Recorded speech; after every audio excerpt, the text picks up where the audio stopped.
Well, here we are, the last two boxes so far. There may be new boxes next week. We'll have to see what happens. But these are the last two boxes, and I'm just going to do them together. There's a lot. So we're just going to go through them quick. I don't know if the last box was teens, the other one was some mysteries. But this is just a hodgepodge of um mass markets and large paperbacks, so I have no idea what's in here. No idea what. So after the video ends, I'll have to think of a title. If you can think of a title, let me know, because my titles don't get attention. I need a title that gets attention. So here we are, the last two boxes. I have no idea. All right, let's see. And you'll excuse me, I've got to keep a list. Jean Lee Latham. Carry on, Mr. Bowditch. The romance of Old Salem, sailing ships, and the adventures of legends of the Sierra, and the perseverance of integrity of a boy are skillfully combined in a readable biography. Okay. Did not know that was a biography. Lark Eden. Flames of Rapture. Ancient Secrets, Timeless Love. When Lyric Solie fled the bustling city of her summer retreat in Salem, it was a chance for the lovely young psychic to escape the pain so often associated with her special site. She decided to use her free time to investigate a mysterious seaside house whose ancient secrets had long beckoned to her.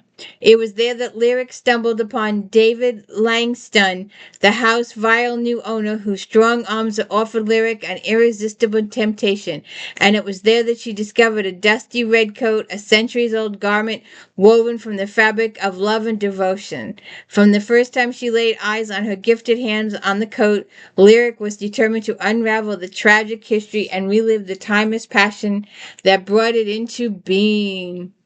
Naked guy on the cover. Let's see. 1996.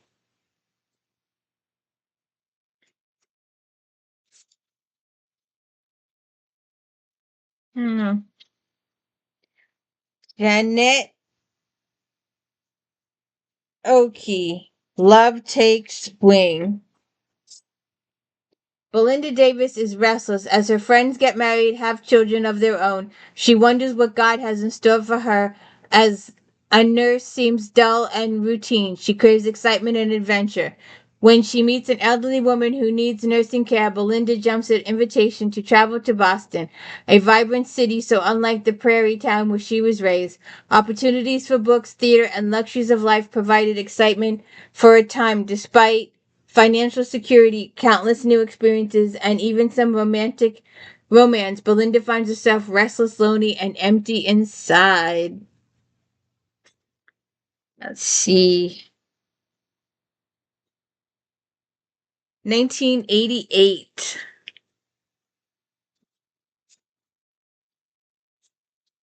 Ah, Sherry Adair.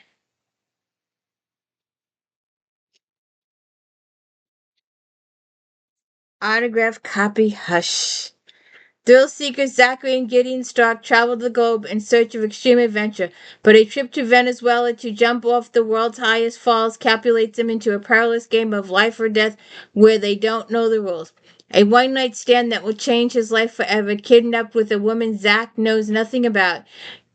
The brothers are held prisoner deep in the jungle. A risky, death-defying escape separates them and nearly claims Zach's life until his recovery reveals a baffling new sixth sense.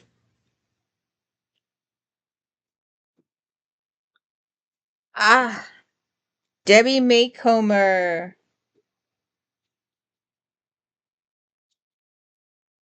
Oh wait, what was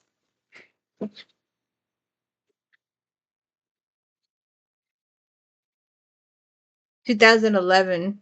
Oh well, doesn't qualify for flashback money because we did 2011. We're already in 2013. Navy Baby. Maybe we should hang on to this for a Navy one. Anybody know some Navy authors? It was a night she'd never forget, two strangers coming together in one breathless moment of intense need and heart-stopping desire.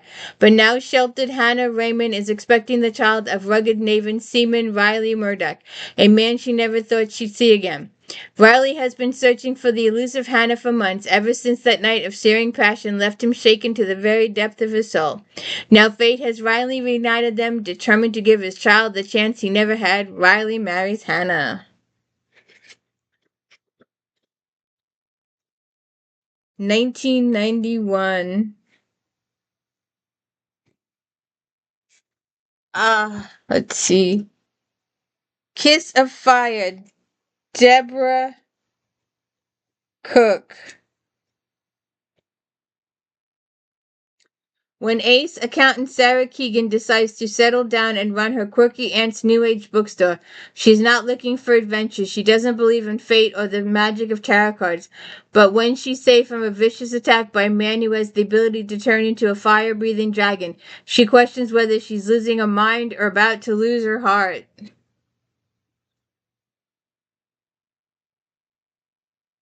2008.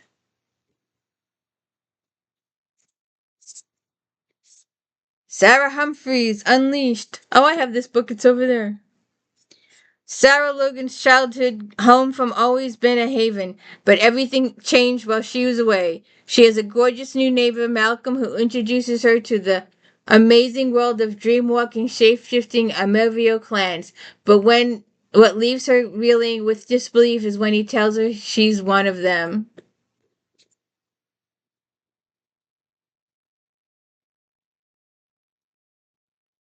This book is in pretty good condition.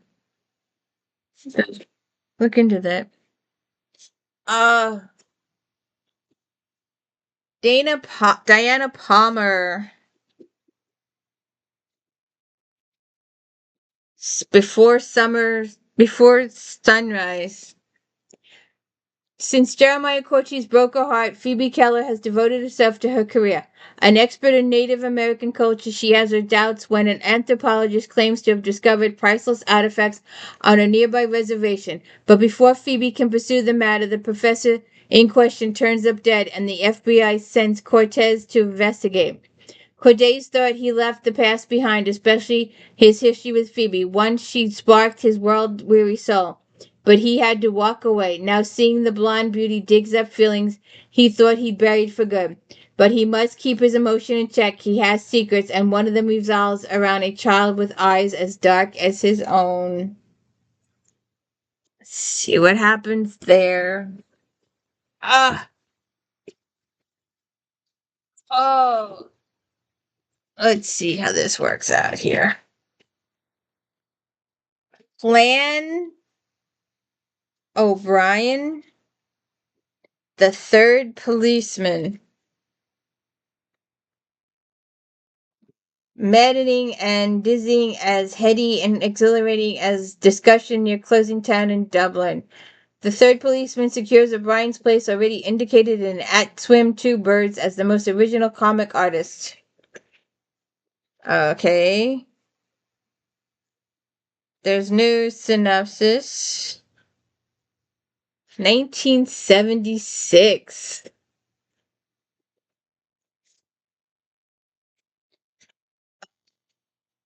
Ben G. Frank. Traveling the scattered tribe, traveling to diaspora from Cuba to India to Haiti and beyond. Jewish travelers have long combed far-off lands in search of fragment of the scattered tribe. Among these is Ben G. Frank, a travel writer and journalist for half a century, has traveled to far-flung Jewish communities, recording his observations and experience. The scattered tribe is Ben's gift to those who journey to diverse and mystic lands.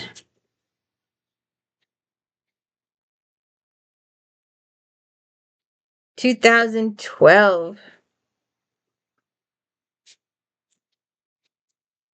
Ah, see.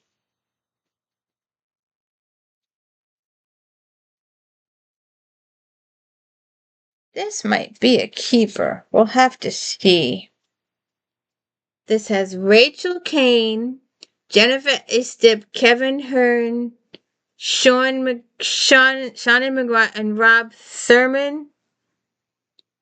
Rachel CAIN's vampires aren't child play as a native teen discovers when her heart leads her far astray in Cold Girl with parlor tricks. Jennifer Estep pits Gina Blanco, the elemental assassin, against the wheel of death and some dangerously creepy clowns. Shannon Mcguire narrates a poignant ethereal tale of mysterious carnival that turns into a dangerous town after 20 years.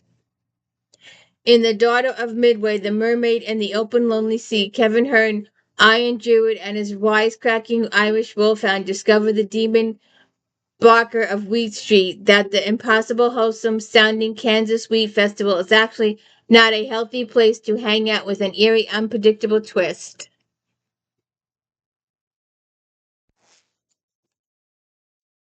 Let's see.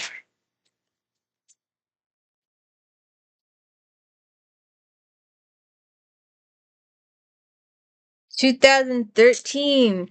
We'll have to check out and see if this appears in any of the Flashback Mondays.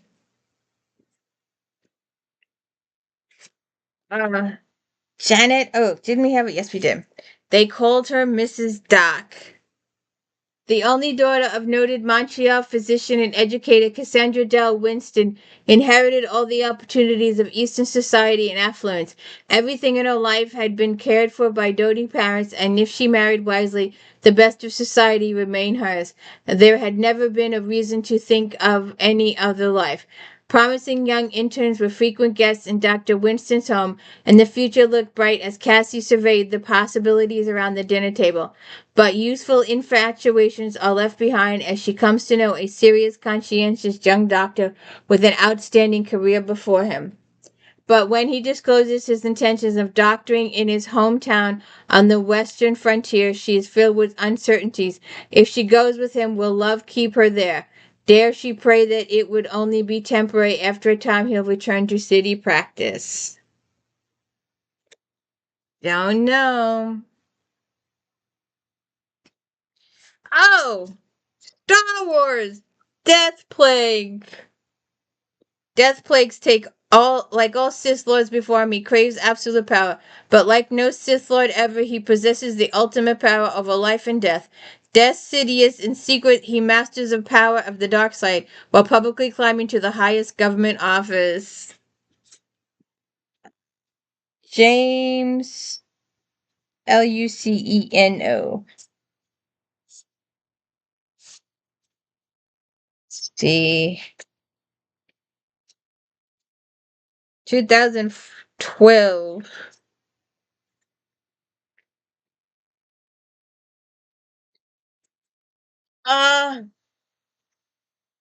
KAMALA, Mark and Aya. Nectar in Sieve. Married as a child bride to a tenant farmer she had never seen, she worked side by side in the field with her husband to wrest a living from land that was ravaged by drought, monsoons, and insects. With remarkable fortitude and courage, she sought to meet the challenge of changing times and to fight poverty and disaster. She saw one of her infants die from starvation, her daughter become a prostitute, and her sons leave the land for jobs that she distrusted. And somehow she survived. This beautiful and eloquent story tells of simple peasant woman in a primitive village in India whose life was gallant and persistent to battle to care for those she loved. I don't know about that. 2002. Although it looks like it was first written in 54, then reprinted in 82, and then reprinted again in 2002.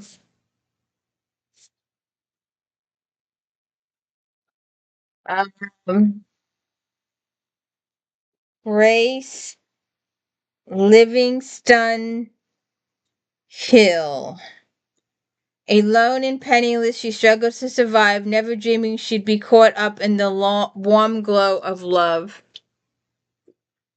The handsome young attorney had been so kind to her, putting her at ease at his firm settled her uncle's estate. The more she saw of him, the more she knew she'd never met anyone like him. How foolish she was. Once their business was finished, he'd stop seeing her, leaving her alone and hopelessly in love.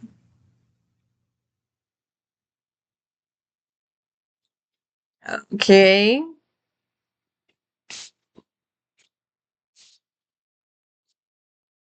Raymond Chandler. Philip Marlowe was neat, clean, shaved, and sober. He didn't care who knew it. He was everything the well-dressed private detective ought to be. He was calling on $4 million. The $4 million paralyzed old general with his two beautiful daughters, once a gambler, the other a degenerate, is prey to bloodsuckers, blackmailers, gangsters, and murderers.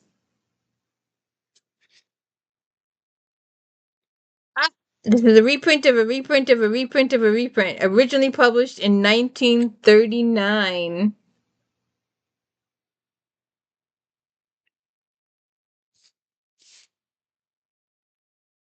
Uh, J and David GROEN.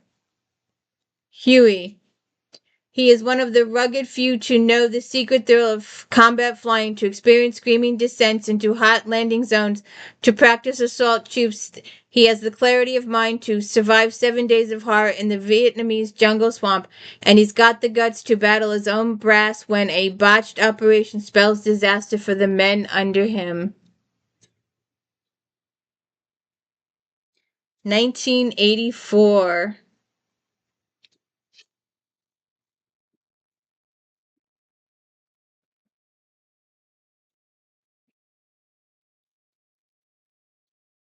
All right, let's see.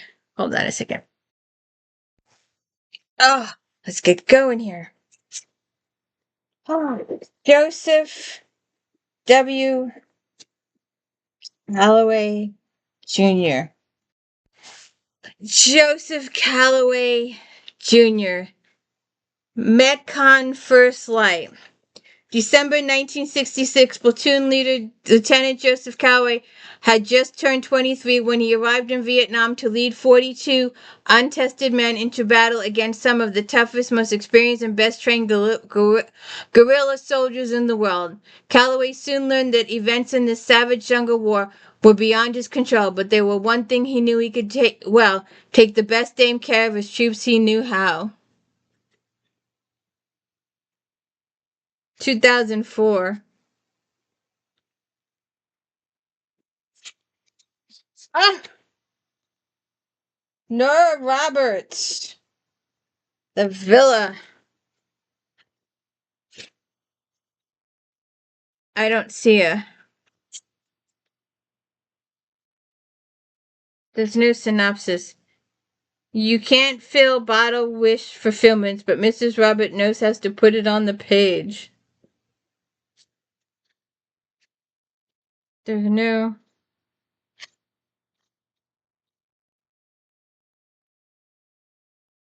2002.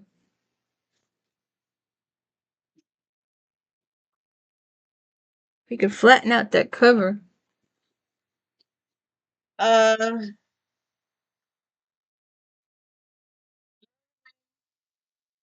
Shaw. The Top of the Hill. It it it had all closed in on him, his marriage, his job, his life, in a city that took everything and gave nothing back, nothing that had meaning. He feared nothing, wanted everything, but thrill, every danger, every woman, but most of all he wanted freedom, the exhilaration of falling in love in a vastness of sky, the intoxication of thundering surf, the arousal of sudden dangerous passion, the thrill of careening reckless, defiant into the face of death.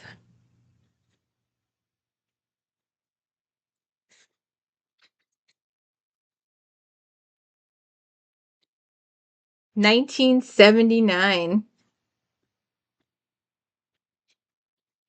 Ugh. Mr. Griffin. He is still very popular today. The Brotherhood of War, Book 3. Dien Bien Phu, Saigon, Hanoi in 1954. They were only exotic names from a French campaign halfway around the world, but now American fighting men proven the bloody beaches of Normandy in the minefield of Korea are summoned to help beat back the guerrilla forces of Ho Chi Minh to sum the secret war in Indochina. The death of folly to the others, the majors, is pointed to the heights of glory.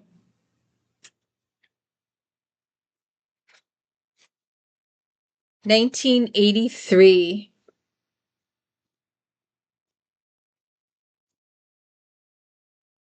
The New Breed, Brotherhood of War. Book 7. From the blistering jungles of Vietnam to the far-flung battlefields of African Congo, they faced the turmoil of the new era. It was a different kind of war, but the courage and skill of these young fighters men were an American tradition like their fathers before them. They rose up to the ultimate challenge of military valor, holding their own in a storm of clashing cultures. 1987.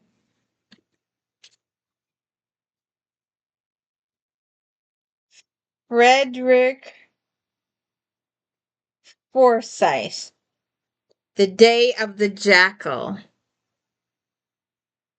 His mission: kill President Charles de Gaulle. His code name: Jackal. His price: $500,000. His demand: total secrecy. Oh.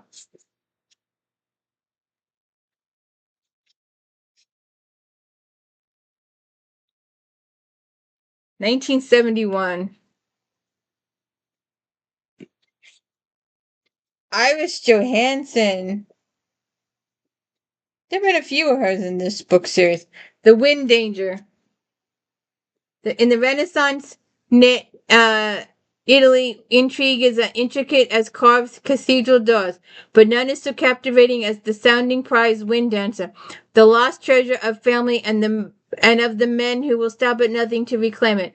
Lionel Andrews is bound by vow to guard the exquisite statue, but to recover what is rightfully his, he will need the help of a thief, one he can control body and soul. He finds his answer on the treacherous back streets of Florence, in a sharp-witted young woman whose poverty leaves her no choice, but in the end the allure of Wind Dancer and the ruthless of those who would possess her will catapult them both into a terrifying realm where death may be the most merciful escape.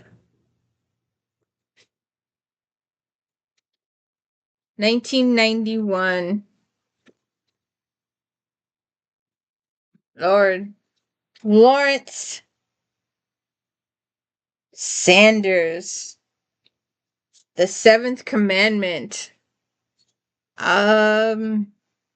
See, a fabulous wealthy jeweler is stabbed in the streets of New York. Insurance investigator Dora Conti must decide whether or not to honor the family's claim, but the Starrett's family empire is ripe with scandal, corruption, addiction, and adultery.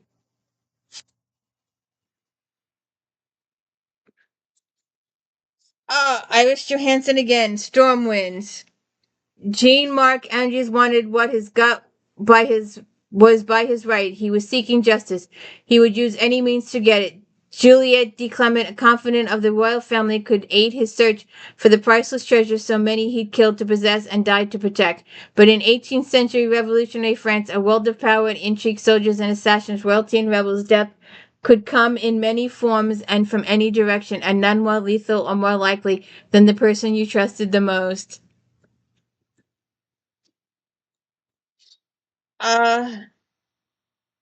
Mark Twain. Huckleberry Finn. And if you go, I do not know which one it was. It might have been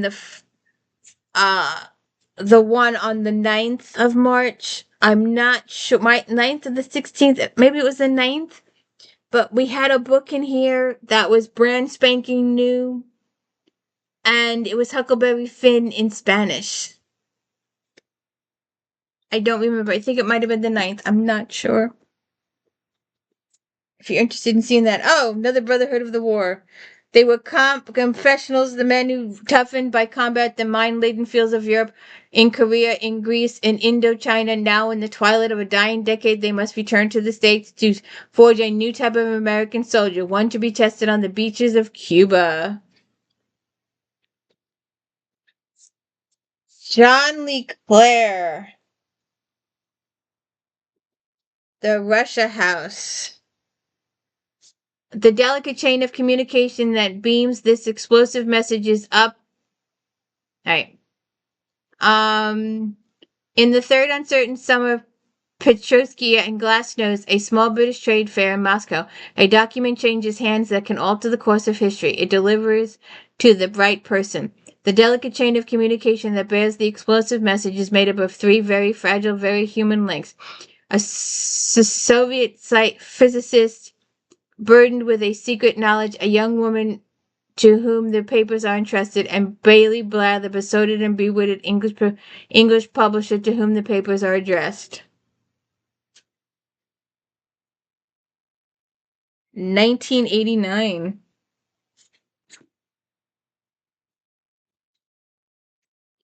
Mark Bowden, The Black Hawk Down. Wasn't this a movie? Destined to become a classic of war reporting, this is a brilliant account of the longest sustained firefight involving American troops since the Vietnam War. On October 3, 1993, 100 U.S. soldiers were dropped by helicopter into a teeming market into the heart of Mogadishu, similar to abduct two top lieutenants of Somalia warlord. The action was supposed to take an hour. Instead, they spent a long and terrible night fighting thousands of armed Somalians. By morning, 18 Americans were dead and more than 70 badly injured.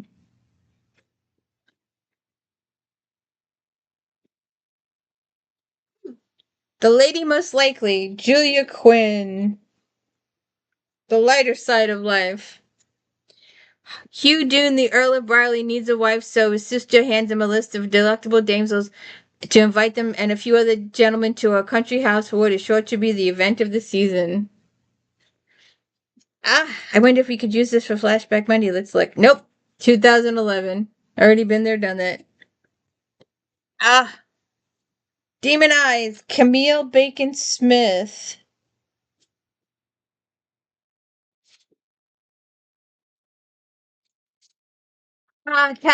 Cases involving the occult handled with discretion. It was the ad that drew interesting business to Philadelphia office of Bradley, Ryan, and Davis. Private investigators Kevin Bradley and his partners were uniquely qualified to handle such assignments because they were far more than mere mortals they appeared to be. Kevin Bradley, or Brad, was in reality a powerful demon lord, and Evan Davis was his half-demon, half-human son. Allied with them was Lily Ryan, a demon who could easily seduce mortals to do her bidding.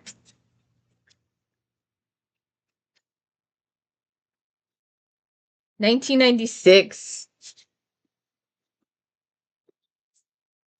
John Grisham. We've seen him a few times. A Painted House. Until that September of 1952, Luke Chandler had never kept a secret or told a single lie. But in that long, hot summer of the 7th year, two groups of migrant workers and two very dangerous men came through the Arkansas Delta to work the Chandler cotton farm, and suddenly mysterious are flooding Luke's world. A brutal murder leaves the town seething in gossip and suspicion. A beautiful young woman ignites forbidden passion, a fatherless baby is born, and someone has begun to furtively paint the bare clapboards of the Chandler house, slowly, painstakingly bathing the rundown structure in gleaming white. This is in pretty good condition. 2001. It's pretty good condition.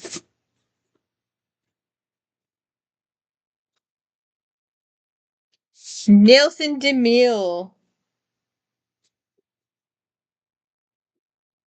The Lions game. The Lion will be landing at New York JFK Airport. An elite American task force awaits the notorious Libyan terrorists prepared to defect to the West. Then aboard Flight 175, something goes eerily, horribly wrong. A mere prelude to the terror is to come. Ex-NYPD cop, now Federal Task Force agent John Corey, together with formidable and beautiful new partner Kate Mayfield, will follow a trail of smoke and blood across the country.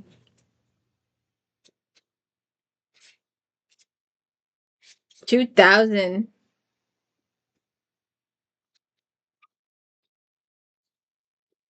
The Code Breakers. David Kahn.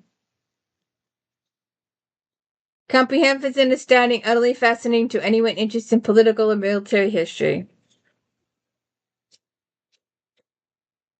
Ah, the secret Japanese messages were decoded in Washington hours before Pearl Harbor.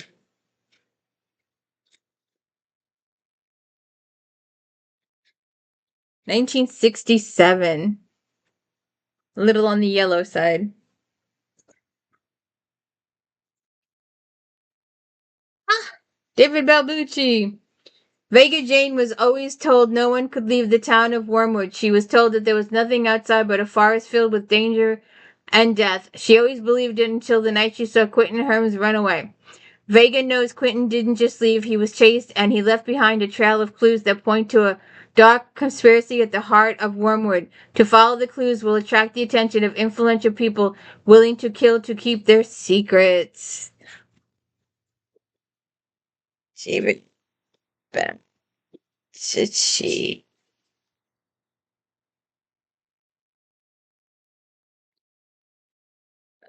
2014.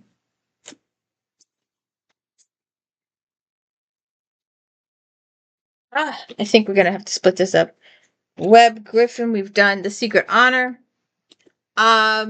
Webb is probably the best man around describing the military community, Tom Clancy. Now he brings special flair for combining high drama and real heroes to cracking new adventure in the World War II series that began with Honor Bound, Blood and Honor. In 1943, an undercover agent, OSS agent, penetrates Argentina society and befriends a Nazi pilot with ties to a plot that could bring down the war to a standstill and the assassination of Adolf Hitler.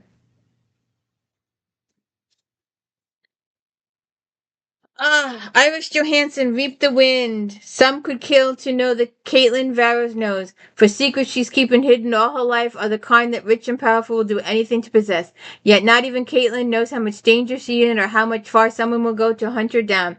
But she is about to find out when she enters a business deal with the mysterious and charismatic Alex Krevnev and joins the hunt for one of the world's most coveted treasures, the Wild Dancer. This must be the beginning of the series. Roland H. Bayton, The Life of Martin Luther.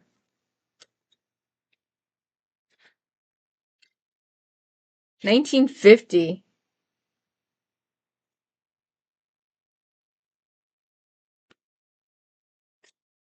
Don Wright, The Captives. In 1780, the British troops and their Indian allies savagely destroyed two Kentucky frontier forts. Survivors were either given to the Indians for torture or brutally marched beyond the Ohio. Young, beautiful Bitsy Patterson was one of them. She would undergo a brutal entry into womanhood and a love that would alter her life.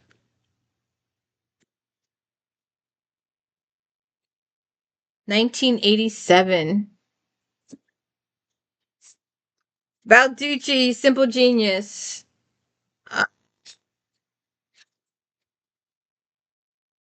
Near Washington, D.C., there are two Gladstone institutions, the world's most unusual laboratory and a secret CIA training camp.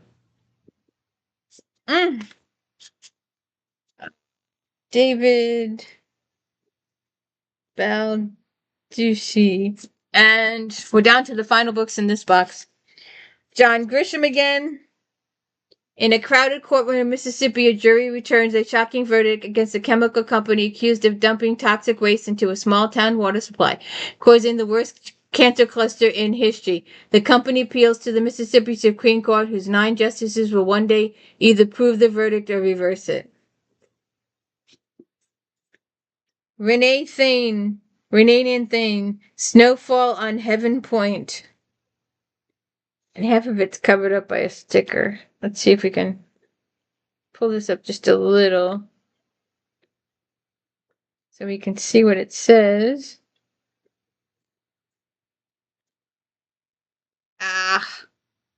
Fucking hard.